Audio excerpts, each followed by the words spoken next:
न्याय कोर्टामध्ये एक पत्र दिलं आहे आणि त्या पत्रामध्ये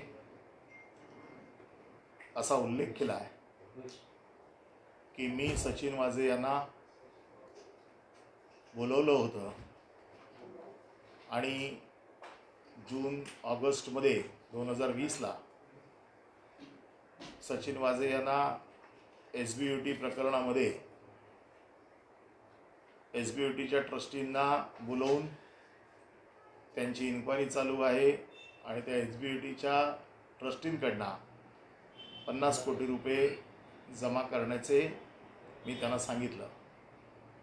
त्यांनी दुसरा आरोप केलेला आहे की जानेवारी 2021ला मी मुंबई महानगरपालिकेच्या कॉन्ट्रॅक्टर्सना बोलवून त्यांच्याकडनं 50 कॉन्ट्रॅक्टरकडनं प्रत्येकी 2 कोटी रुपये जमा करावे अशा प्रकारच्या सूचना त्यांना मी दिल्या. ह्या दोन्ही गोष्टी धादांत खोट्या आहेत. ह्या मी नाकारतोय. मी शिवसेना प्रमुख बाळासाहेब ठाकरे यांचा शिवसैनिक आहे आणि माझ्यावरती अशा प्रकारचे खंडणीचे कुठलेही संस्कार नाहीत. म्हणून बाळासाहेबांची शपथ घेऊन आणि माझ्या 2 मुली आहेत ज्या माझ्यासाठी अतिशय जीवश्य कंटश आहे, ह्या 2 मुलींची आणि शिवसेना प्रमुख बाळासाहेब ठाकरे ज्यांना मी माझं दैवत मानतो त्यांची शपथ घेऊन महाराष्ट्राच्या जनतेला हे सांगू इच्छितो की हे सर्व खोटं आहे. हे मला नाहक बदनाम करण्यासाठी केलेले आरोप आहेत. गेले 2-3 दिवस भारतीय जनता पक्षाचे पदाधिकारी आरडाओरडा करत होते की याच्यामध्ये अजून आम्ही एक तिसरा बळी घेऊ. याचा अर्थ त्यांना 2-3 दिवसापासून हे प्रकरण शिजवलेलं आहे. काही दिवसापासून त्यांना या गोष्टीची कल्पना आहे किंवा हे प्रकरण त्या लोकांनी तयार केलं आहे सरकारला बदनाम करण्यासाठी. सचिन वाझे आज पत्र देणार होता याची कल्पना कदाचित त्यांना अगोदरपासून असेल आणि म्हणून ते अगोदरपासून या बाबतीतला गाजावाजा करत होते आणि सांगत होते की 3री विकेट आम्ही काढणार आहोत. याचा अर्थ सरकारी केंद्रीय यंत्रणेच्या हाताशी घेऊन सचिन वाझेंकडनं जे आज या पत्रामध्ये आरोप केले आहेत त्यात एक आरोप पुन्हा एकदा अनिल देशमुखांवरती केलेला आहे, एक आरोप माझ्यावर केलेला आहे आणि तिसरा आरोप अजित पवार जे महाराष्ट्राचे उपमुख्यमंत्री आहेत त्यांचा जवळचा माणूस म्हणून घोडावत जो आहे त्याच्याबद्दलची माहिती याच्यात दिली आहे की त्याने गुटखा प्रकरणामध्ये मदत करावी अशा प्रकारच्या गोष्टी दिलेल्या आहेत. ह्या जे 2 आरोप माझ्यावर केलेले आहेत याचा माझा कुठलाही संबंध नाही. अशा प्रकारची कुठली चौकशी त्या SBUTची चालू आहे हे देखील मला माहीत नाही. आणि महानगरपालिकेच्या कुठल्याही कॉन्ट्रॅक्टरशी आपल्याला सगळ्यांना माहिती आहे, कोणी सांगू शकतं की महाराष्ट्र नगरपालिकेच्या कुठल्याही कॉन्ट्रॅक्टरशी माझी ओळखही नाही. आणि त्यामुळे मी आज कुठल्याही चौकशीला सामोरा जायला तयार आहे. मी कुठल्याही चौकशीला मला चौकशीला बोलवावं, माझी चौकशी करावी आणि चौकशी सत्य बाहेर येईल. मग ती आत्ता CBI कालच CBIची ऑर्डर झालेली आहे आणि आज त्या पार्श्वभूमीवरती हे पत्र आलेलं आहे. सचिन वाझेचे जे आरोप आहेत की मी त्याला जानेवारी आणि जूनमध्ये सांगितलं होतं, मग गेल्या इतक्या दिवसामध्ये त्याने कधीही या बाबतीत तक्रार केली नाही. परमवीर सिंग यांनी जे पत्र अनिल देशमुखांच्या बाबतीत लिहिलं त्यात देखील ह्याचा कुठेही उल्लेख नाही. सचिन वाझेला अनिल देशमुखांनी पैसे गोळा करायला सांगितलं असा आरोप परमवीर सिंगांनी केला होता. ते जे पत्र दिलं ज्याच्या आधारावरती CBI आलं त्याच्यात देखील कुठे उल्लेख नाही. परंतु मुख्यमंत्र्यांना बदनाम करण्यासाठी मुख्यमंत्र्यांच्या जवळच्या माणसांना बदनाम करणं गरजेचं आहे.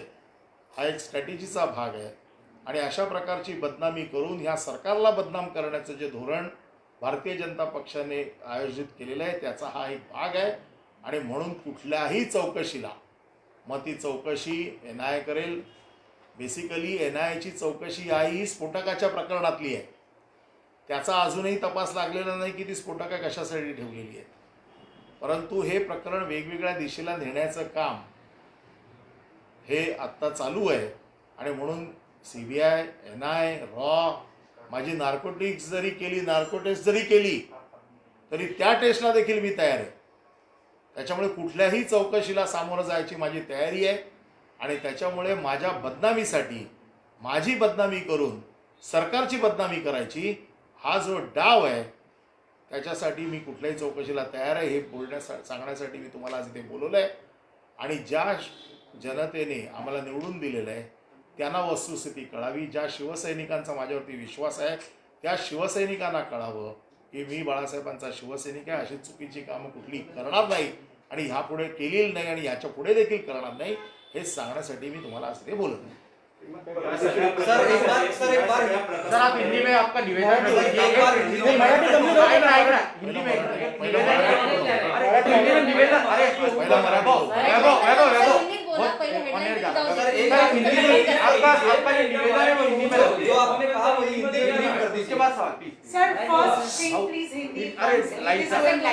आज NI कोर्ट में सचिन वाजे ने एक खत दिया है जिस खत में उन्होंने माननीय माजी गृह मंत्री अनिल देशमुख, अनिल परब और अजित पवार के एक निकटवर्तीय श्री घोड़ावत इनके ऊपर आरोप किए हैं. मेरे ऊपर जो आरोप किए हैं जिसमें उन्होंने कहा है कि SBUT प्रोजेक्ट के ट्रस्टियों को मैं बुलाए और 50 करोड़ रुपया उनसे मांगे. दूसरी बात उन्होंने कहा है कि मुंबई महानगर पालिका के कॉन्ट्रैक्टर से हर कॉन्ट्रैक्टर से 2-2 करोड़ रुपया जमा करे.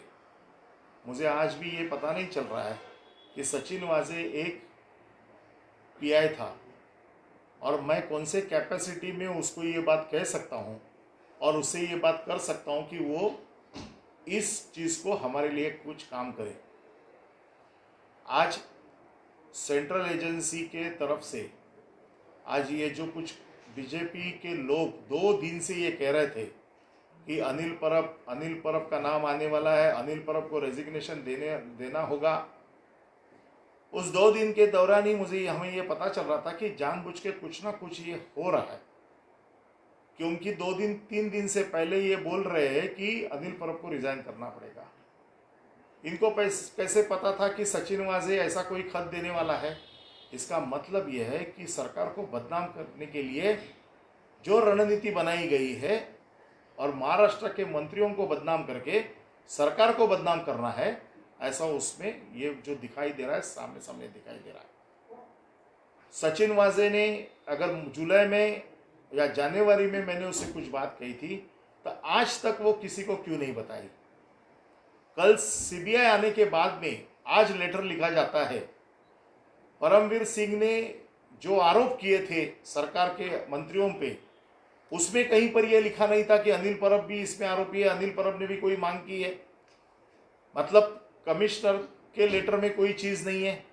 आज अचानक से सचिन वाजे कोर्ट को कुछ लेटर लिखता है.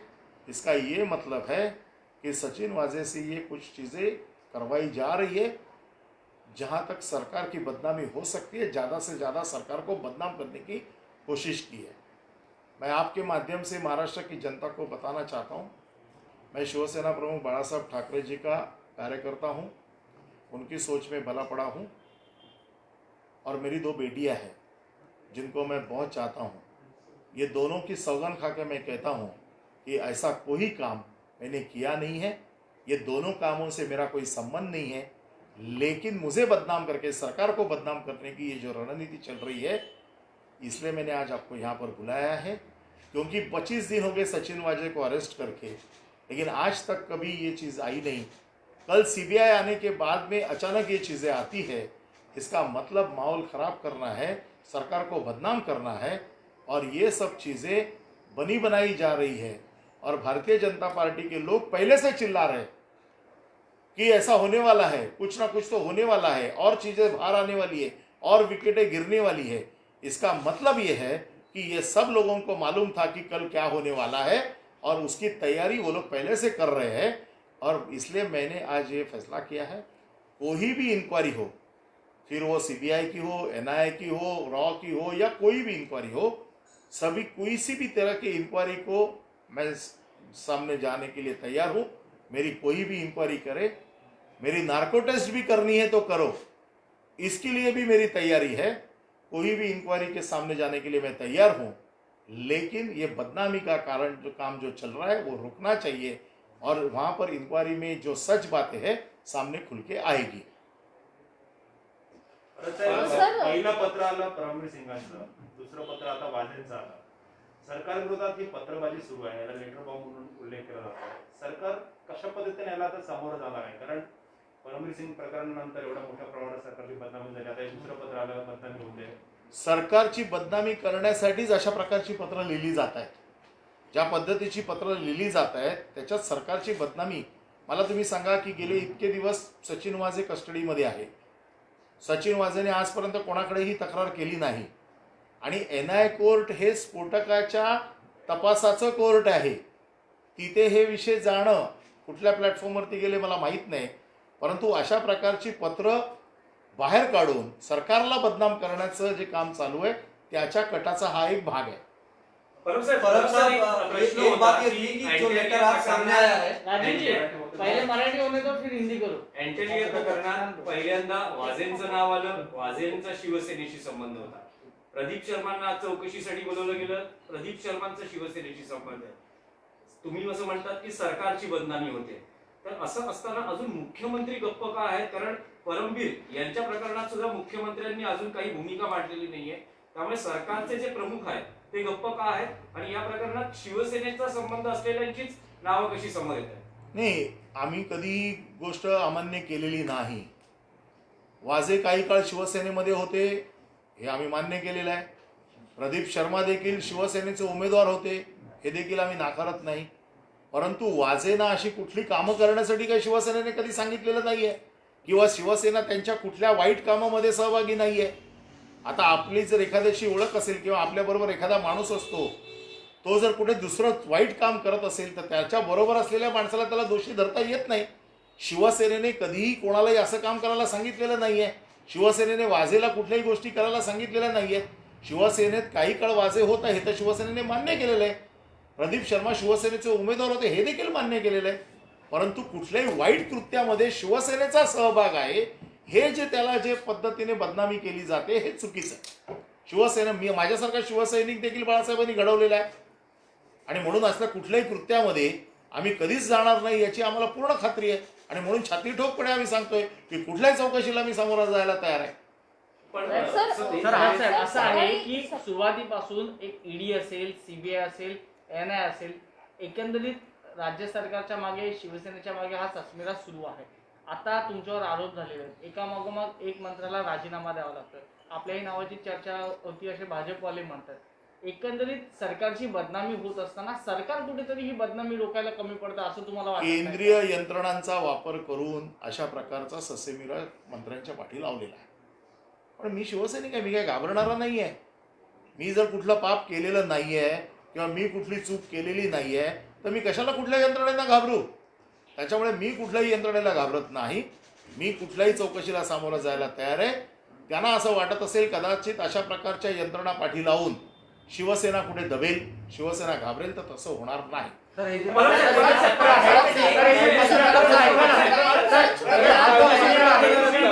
कोर्टात ऍडमिसिबल झालाय का सर? हा जो पत्र आहे कोर्टात ऍडमिसिबल झालाय का तुमच्याकडे? या संदर्भात मला माहित नाही कोर्टात ऍडमिसिबल झालंय की नाही। खरं म्हणजे या पत्राची दखल कोर्टाने घ्यायला पाहिजे की नाही पाहिजे हा कायदेशीर विषय आहे। मला जे काही कायदा कळतो त्याच्यामध्ये ह्या पत्राची दखल काही कोर्ट घेईल असं मला वाटत नाही।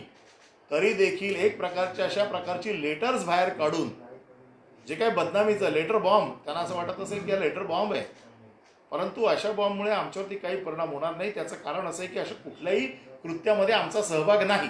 कुठल्याही चौकशीला सामोरं जायला तुम्ही तयार आहात? केंद्राचा दबाव आहे, ज्या यंत्रणा आहेत त्या केंद्रीय यंत्रणा आहेत। उद्या सीबीआयची चौकशीची मागणी झाली, सीबीआय चौकशी लागली तर तुमची भूमिका काय असणार? मला चौकशीला बोललं तर मी जाईन ना समोर।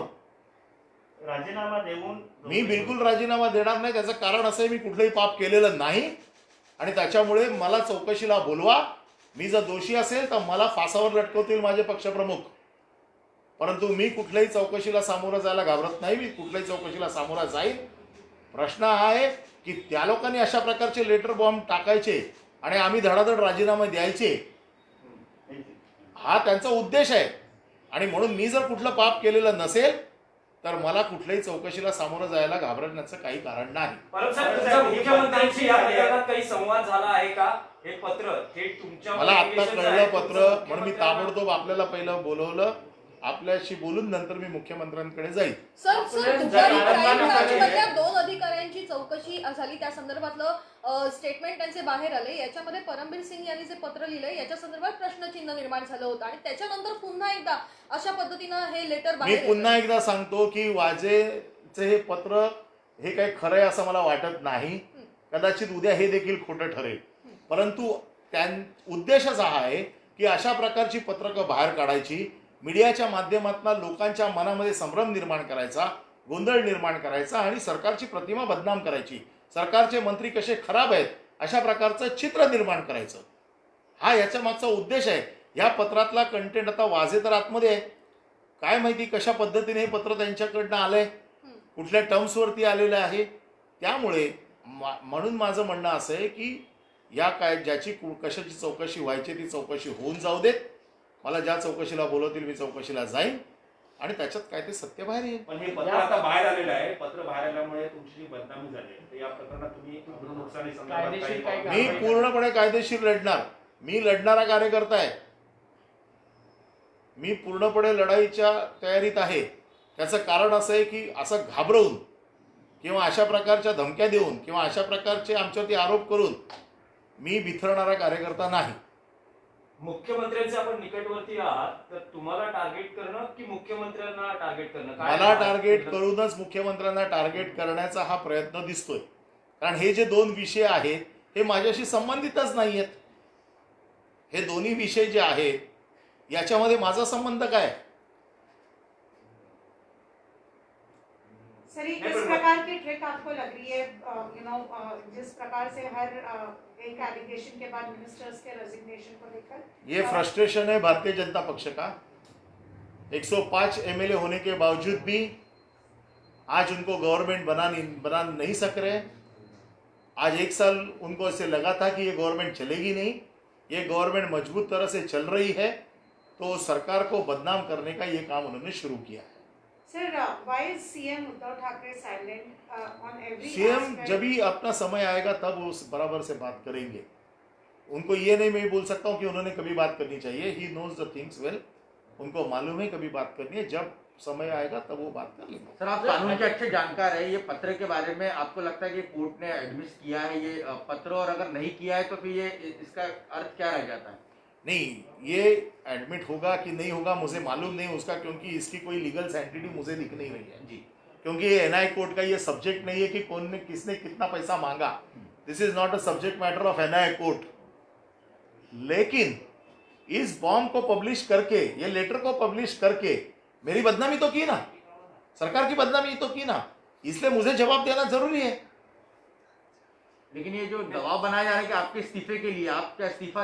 मैंने कहा कि वो कह रहे हैं इसलिए मैं इस्तीफा नहीं दूंगा. मैंने कोई पाप नहीं किया है, मैंने कोई गलत काम नहीं किया है, तो मैं इस्तीफा क्यों दूं? और मुझे इस्तीफा देने का कारण, मुझे इस्तीफा लेने का काम मेरे पक्ष प्रमुख कर सकते, मेरे सीएम कर सकते, बीजेपी मेरा इस्तीफा मांग नहीं सकते. सर, वारंवार जे आरोप होत आहेत, बदनामी होते, यामुळे आता एक असं वातावरण निर्माण झालं की हे सरकार कधीही कोसळू शकतो. तर तशी परिस्थिती ही आता स्वप्न बघतायत ते की अशा प्रकारचे आरोप करून सरकार कोसळलं जाईल किंवा सरकार पाडता येईल. त्यांचे सगळे प्रयत्न चालू आहेत की सरकार पाडण्याचे किंवा सरकारला बदनाम करण्याचे. पण मला असं वाटत नाही की त्यांच्या ह्या प्रयत्नांना यश येईल. परंतु सर, मध्यंतरी एक अशी चर्चा किंवा अशा बातम्या आलेल्या की तुमचा गृह खात्यामध्ये हस्तक्षेप वाढतो आणि त्याबाबतची नाराजी जे माजी गृहमंत्री होते अनिल देशमुख यांनी पवारांकडे व्यक्त केली होती, तर त्याच्यामध्ये किती तथ्य आहे? कारण त्या वेळेस त्या बातम्या माझा गृह खात्याशी काय संबंध? नंबर 1 पहिली गोष्ट. परंतु आपल्याला माहिती आहे की मी वकील आहे.